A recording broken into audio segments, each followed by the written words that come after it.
Hi, Scorpio. Welcome to your March 2021 Astro Update. It's Raina here. I'm sorry that I didn't have your March forecast by the first of the month. When I looked at it last night, which was on the 1st, I noticed that it had been erased. So I am doing it over again.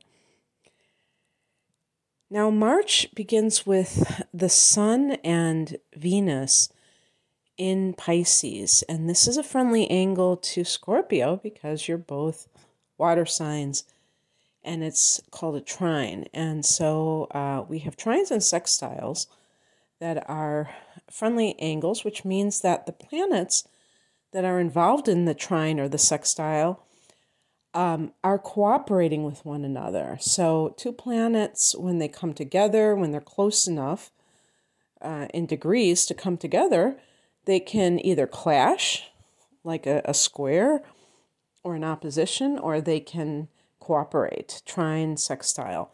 And the trine is the most cooperative, and the least effort is required in order to manifest something. So obviously it depends on the two planets that are trining one another. In this case, you have the transiting sun trining the natal sun or your rising sign if you're listening as a Scorpio rising. And this is coming from the first house in either case. So that can help you to promote yourself, to come across in a pleasing way to other people. You know, with Venus, for instance. And also to gain maybe even financially from it. So that's happening. And on the 3rd of the month, Mars goes into Gemini. Now, the interesting thing about Gemini in your particular chart, Scorpio, is that it is ruling the 8th house. Now, in the universal chart, you are the ruler of the 8th house. And those matters of the 8th house are Scorpio's domain. So Mars going into this house, one of the big ones with Mars is libido, sex drive. So the 8th house is one of the houses that is considered dealing with sex. Now, the 5th house, I had an argument with somebody one day because at the time I didn't realize that the 5th house also was connected to sex from a more casual perspective. The 8th house is the house of, I would call it sex alchemy. Somebody wrote to me and said sex magic, and that's an interesting term too. And I would say in that case, like, you know, people who use sex in a very conscious way as part of their spiritual practice, like tantric yogis. And, you can find out all about that. I'm certainly no expert on that. But I'm thinking in terms of the 8th house being transformation. And that idea of the alchemy of, like, I think it's kind of similar to being a tantric yogini or yogi. So the bottom line is that the 8th house is a more serious place when it comes to sex. And so if there's something going on in that case, it would probably be with somebody that you really are into. But, we can generalize too. The 8th house is also shared resources, so there could be some kind of friction with that going on. Even if you're happily married, if you find out that your partner has been dipping into the savings account and you weren't paying attention, and you confront that person, there might be some heated words or some kind of a legal matter involving, like an inheritance. That can be a big 8th house type of money situation. This may be you kind of on fire emotionally, or even, like ambition-wise, where you want to find out something that is secret. Like, this is a house of conspiracy theories. I don't really like that term. I call them conspiracy realities. Having the sun here, I consider them conspiracy realities. But also, this is the house of the meaning of life. I would say on a deep level, the ninth house is philosophical. But I'm talking about that, the secrets, I should say the secrets of the universe. It's more about uncovering. And I was just thinking about this the other day, because I was reading something online and they said, what if you found out that everything you were told was a lie? And it's that kind of mentality, like, oh my gosh. Because I was thinking, really, like, applying that to everything, to every possible area of life. And I was thinking, wow, that would really be something else. And I've already started to believe that, from 20 years ago when I started getting into certain things. But it just even more so, it's like you're waking up from this coma, this brainwash job, whatever you want to call it. And you might be like on this, tangent that has to do with something like this, uncovering this lie or this, whatever, this illusion that you have found yourself under, and getting to the bottom of it. I think that's what I would say with Mars in the 8th house. On the 13th, the new moon is at 23 degrees of Pisces, so hence that water energy. Now, Pisces, this is coming, I was talking about the trine, but I don't think I said where it was coming from. This is from the 5th house. So that's really fun. That's the house of pleasure. That's the house of creativity and love. And by the way, that was the other sex house, the house of recreational sex. Now, tell me how the house of recreational sex is also the house of conceiving children. I think that the 8th house should be assigned that one. But in any case, there could be a new love interest in your life. Mercury goes here 2 days later, so perhaps you're talking to this person a lot. But even like on the mental realm, which Mercury represents, this can have creative implications for Scorpio people who consider themselves artistic and writers. You may find that you have a new project that you're dealing with. And by the way, having planets in that 5th house can make it so that you are like going to the theater, poetry readings, things like that. That has that Mercury theme, or just in general.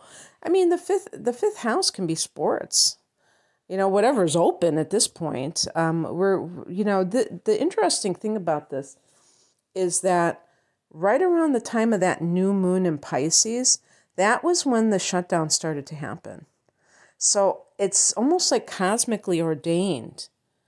And I exactly a week from that new moon, it will be the astrological new year. So if we want to bring it out to that point and say, okay, the next year, what's going to happen,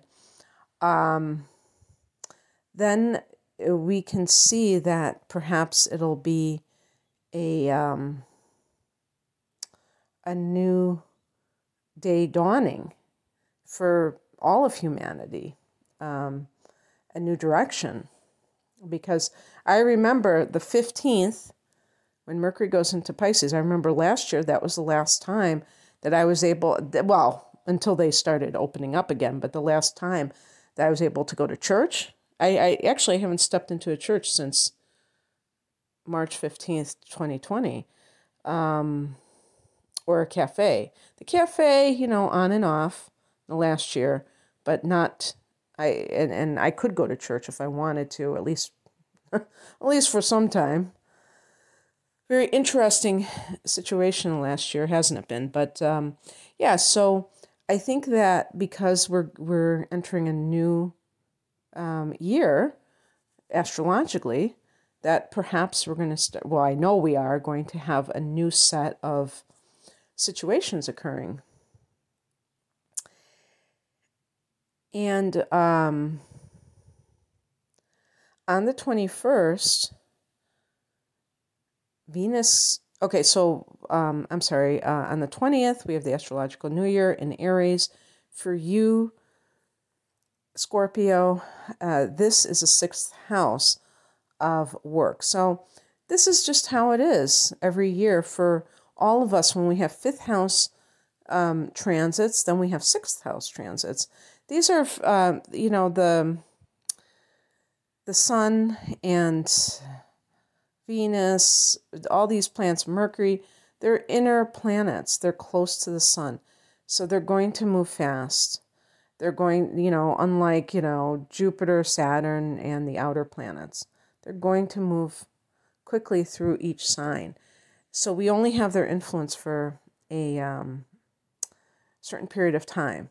Now, I will say, with the sun going into that sixth house, you had an extended Mars transit through your sixth in the last for months in 2020, and this is because of a retrograde that occurred in Aries. So I want you to think back. I can't remember when Mars went retrograde. Was it May? I can't believe that it would still be in Aries in December. I must be wrong about that. Whenever it did it, it doesn't really matter too much. But think back to the fall of 2020. What was going on in your life, work-wise, because Mars was there for a long time, and that might have been a protracted type of a battle in some cases, in the worst case scenario.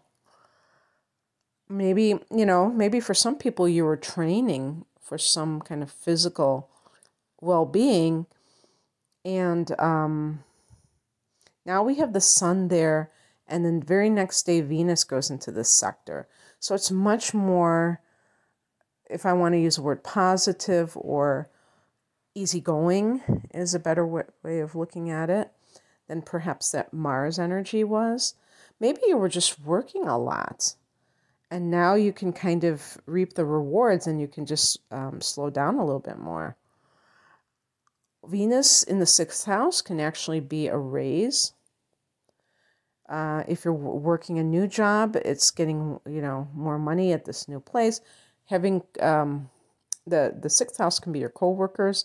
Mars last fall into the winter, or you could say September to December. I don't remember the exact months of the transit, but you might have had some kind of conflict with co-workers, and now there's this sense of more harmony, and maybe somebody left. That was the problem. I don't know. Maybe your office is getting some kind of a paint job or something else to make it look nice. On the 28th, there's a full moon at 8 degrees of Libra. This is your 12th house, Scorpio. For some of you who are born after 8 degrees of Scorpio, I'm not going to get too far into that, but it's going to actually be your 11th house. And it might be more in your social network that this takes place, where you feel the sense of your completion, or not really, no longer feeling, connected to a particular group, or whether an organization or a group of friends. Maybe you're changing in ways that don't allow you to really hang out with them as much. And it's interesting because for the people who have the full moon in the 12th house, which, the 11th house ones will have next month. I mean, these transits are still going to occur, just might be delayed for a month. But the ones that have it in the 12th house, this is the house of addiction.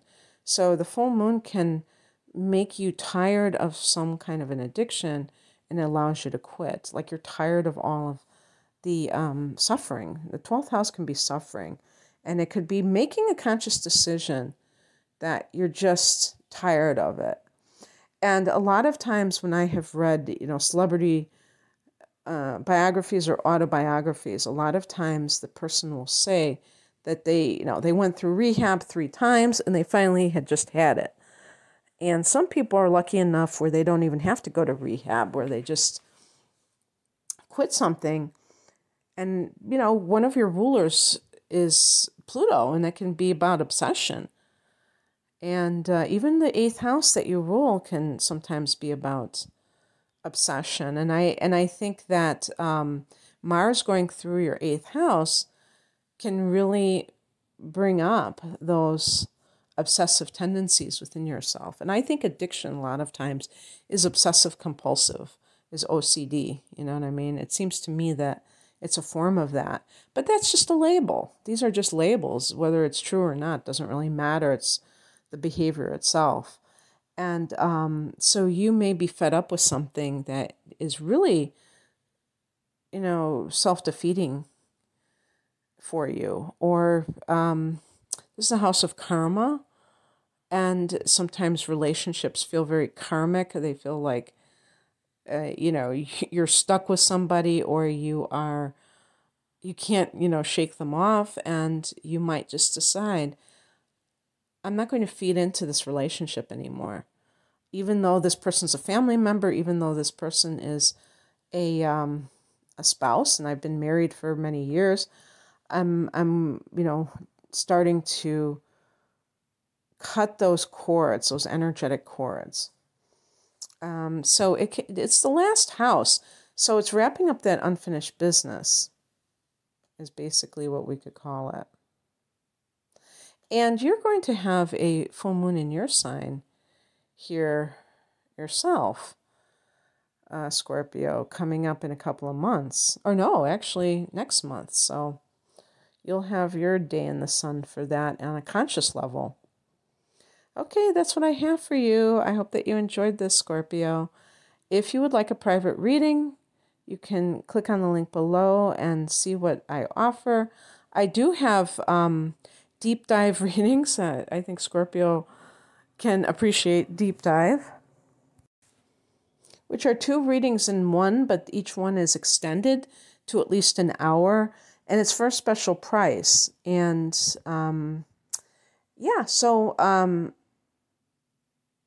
and there's a combination tarot and full-length natal chart transits reading for a special price, and other called the whole enchilada, other types of readings. The link below. Thanks for listening. Take care. Bye.